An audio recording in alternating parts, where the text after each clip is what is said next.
My name is Jean Dhont. I am from the Lab of Aquaculture originally, but nowadays I'm half-time connected to the International Relations Office of our university. And just to point you out, this is Rodrigue. He was actually our first mobility student, I think in '98, that we sent to Ghent. He's one of our success stories. We'll come back to that. But first I want to agree with you, what do we mean by mobility? Mobility, very simply said, is sending someone from one university to another to do part of an educational program. That can be very different. But there's a lot of differences within that. Are we sending a student? Are we sending staff? If we send a student, are we sending him just to go up and down and come back, have fun and come back? Does he need to credit exchange? Will he go there for a complete degree? If he gets a degree there, will it be a joint degree, a double? If you send staff, is it teaching staff? If you send teaching staff, is he going there to do teaching or to learn about teaching? You can send other staff as well to learn about how to run things. And so mobility can get complex pretty quickly. So I would like to discuss with you what are the factors of success for, in our opinion, for mobility. There's a number of crucial things that you need, in our experience, to have mobility successfully. First of all, you need an institutional policy. Your institute needs to back up the mobility. Your institute needs to be convinced that it is important, that it is an asset, and it has to translate that into its policy. You need recognition. I'll come back to that in quite some detail. This is crucial as well. It has to be translated into procedures, and I'll slightly disagree with Sukri there. Mobility without procedures, I don't think that can be successful. The procedures should be simple and not a threshold, and that's a challenge. Language, never forget about language. You need a common language. In most of the cases, it's English. If not, strict agreements need to be done. And then the last one, what do you think that will be? The elephant in the room for mobility? Oh, yeah, funding. Let's go quickly over these aspects. Policy, well, I'm going to translate it to our Ghent University perspective. Now, normally in university, you have the typical 3 pillars. And how does this pointer work? Yeah, you have the education, research, and service to society. In Ghent University, we attach a lot of importance also to valorization, tech transfer, spin-offs, etc. So it's already growing into a 4th pillar. But then we have a pillar on internationalization. Basically, this image is not very correct. The internationalization is actually transversal, but that on a point of your architecture would not be a success. So internationalization is something that is translated within all the other pillars. And that's even in the slightest detail. For example, internationalization should also be understood as important in your housing department. The housing department needs to understand that internationalization is part of the university policy, and has to translate it in facilitating housing for international students. Otherwise, your mobility will run into problems. This is just one example. And within that, internationalization, mobility is an important aspect. It's not, internationalization is not automatically mobility. There's also internationalization without mobility. Learning your students a broader perspective than just their hometown is within their local education is also a part of internationalization. I'll quickly go over that. The policy of Ghent is that 100% of our programs needs to have an internationalization aspect in it, which is, for example, having foreign teachers inserted in that. But as for mobility, our aim is to have 25% of our students should have a mobility within their curricula during their stay at Ghent University. We're almost there. I think we're at 23 by now. Now, recognition. I'm having a question. I just picked out one year, 14-15, the mobility within Europe. What country do you think was most popular destination? I will not ask the whole room, but It's not where you think the strongest university, and Louis, don't blame me, but the main destination was Spain. Why do you think is that? Because students think that all most top universities are in Spain. I'm afraid not. How can you avoid that students make do not make the right decision for their mobility by making their mobility count, making that whatever they do in the other institute counts in the general curriculum that they are following? And that, how do you do that? Well, I'm still figuring out the here it is. So this is their curriculum. It's composed of different courses in your home institute. Now, if you want to replace one of the courses by a course that it takes somewhere else, we have to make sure that the overall picture still fits. This does not mean that this needs to be an exact replica, because then you have no added value. It means that the value of this course is comparable, or at least that the total curriculum with this piece or this piece is equivalent. It's equivalent. We are talking about equivalence and not duplication. Now, of course, if you want to make sure of equivalence, you need to be able to compare it. And therefore, in Europe, we have developed a way to compare it, to express the value of a course in an educational currency that is the same, and that is the so-called and very famous ECTS, the European Credit Transfer and Accumulation System. It's a whole procedure it's a method that you can describe a course module at your university, and another university can read it and can understand, okay, that's what it's about.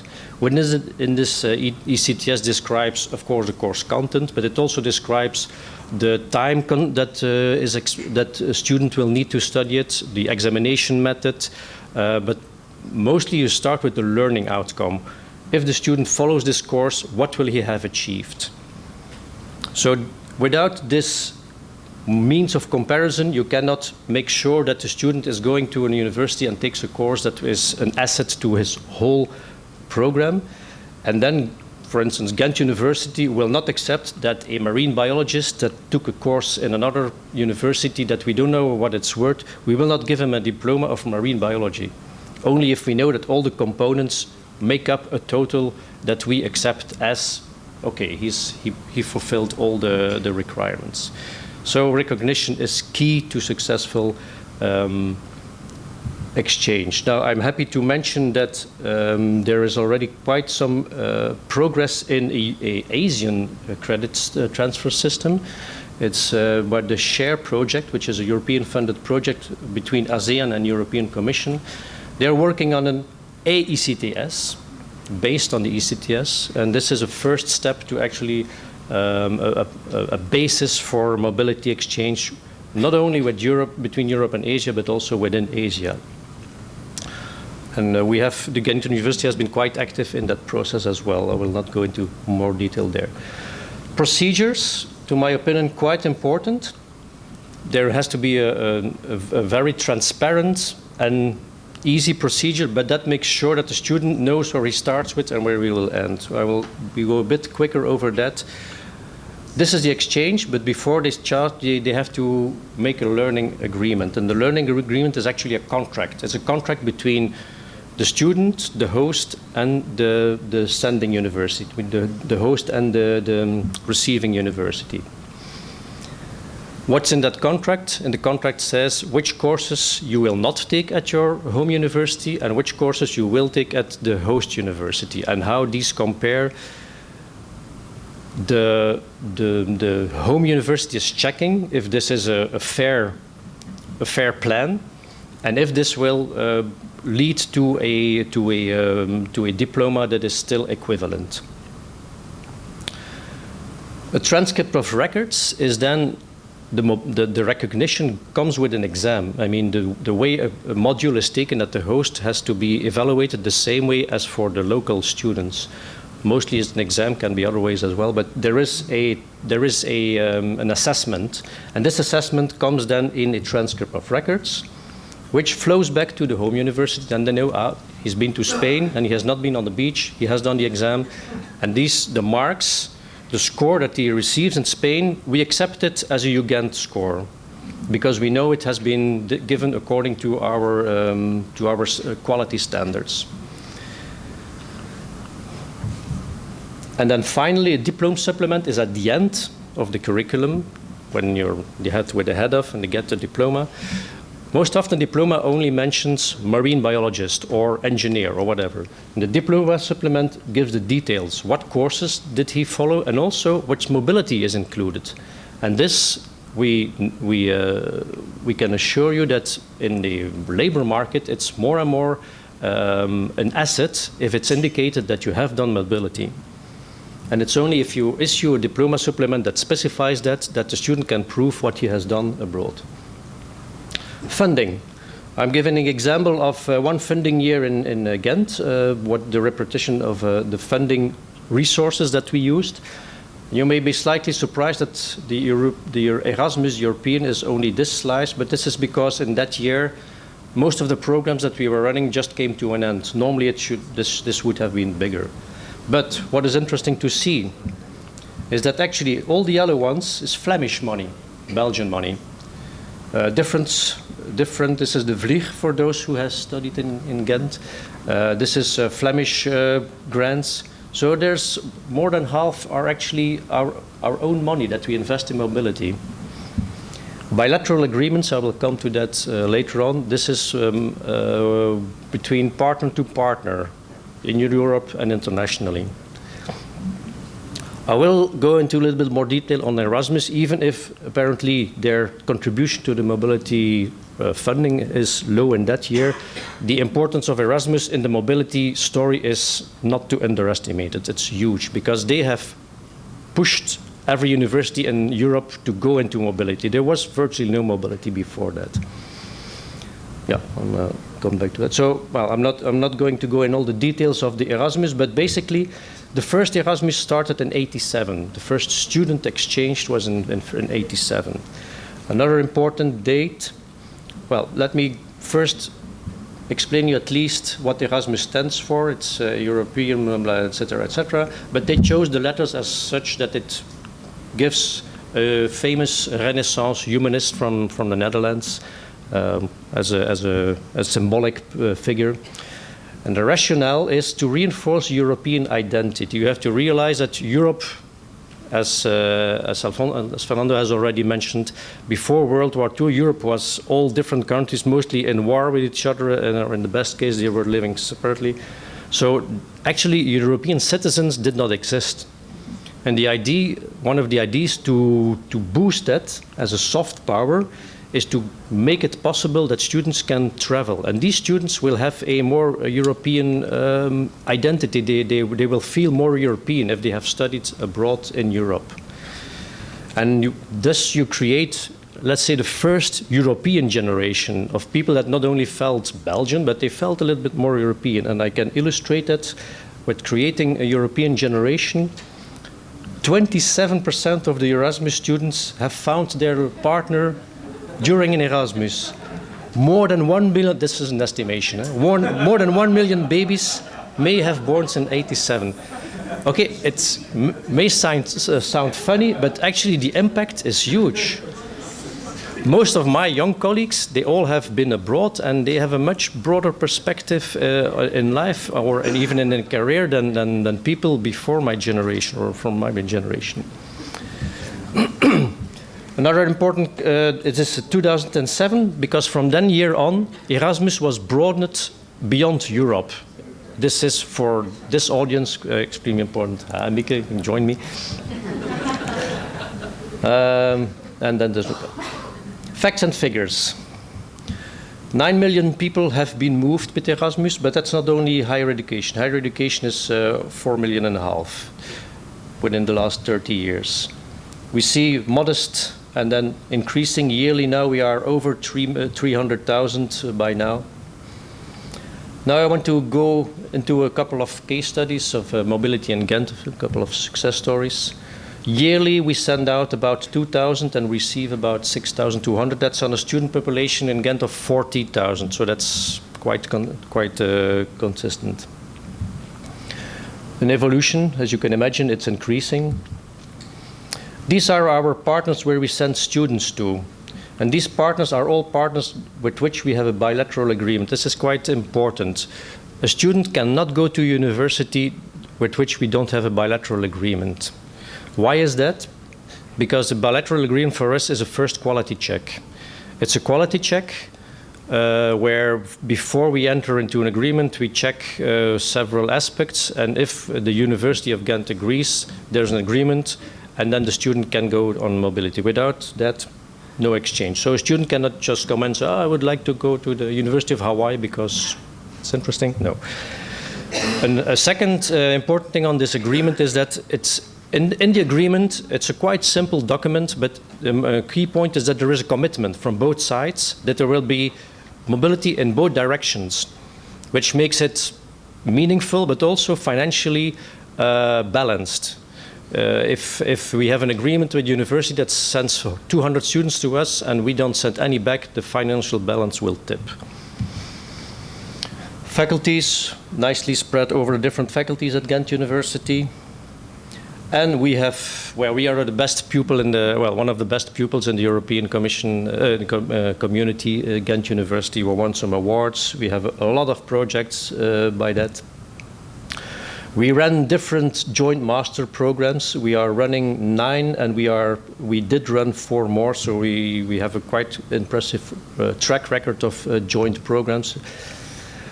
That's a specific Erasmus program. A Lotus program is one of the programs where the Commission gives money to a partner to distribute it. And we have had over 420. This is a mobility that we had before Erasmus, actually, with Wageningen University, where we actually sent our students for half a year to Wageningen, and Wageningen sent their students for half a year to us. And we didn't exchange money. That's an easy one.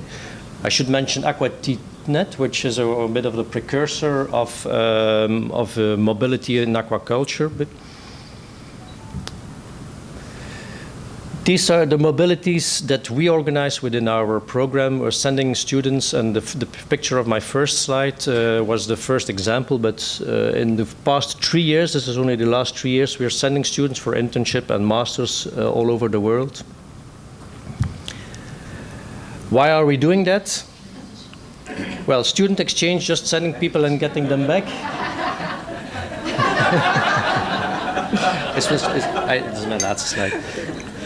Credit exchange is what we are now in, and what we are dreaming of in the future is the joint master program. And this is still a long stretch. We're not promising that we'll get there soon. These are the mobilities we had with Eurostep. So you see it's... That's why I allowed him some more time. I knew it. That's why I put it in the back. Now, this is... Well, just give me time, because this is maybe the most important slide of the presentation. Why are we actually doing this mobility? And unfortunately, Fernando has already mentioned it several points. For the students, they develop their personal skills. They gain transferable employability. And this is not just gut feeling. This is actually proven by surveys, statistics, assessments, evaluations, etc. This is hard. This can be proven that it increases the employability. An employer, when they have several candidates, and one of the candidates has done an interesting mobility, they will choose this one. And broaden your horizons, development, cultural awareness, self-confidence, etc. But also for the institute that organizes it, there are obvious advantages. It increases our capacity to operate at an international level. We have to learn how to do this. We have to get organized. We actually established a specific international relations component to do only this mobility, so we learned how to do that.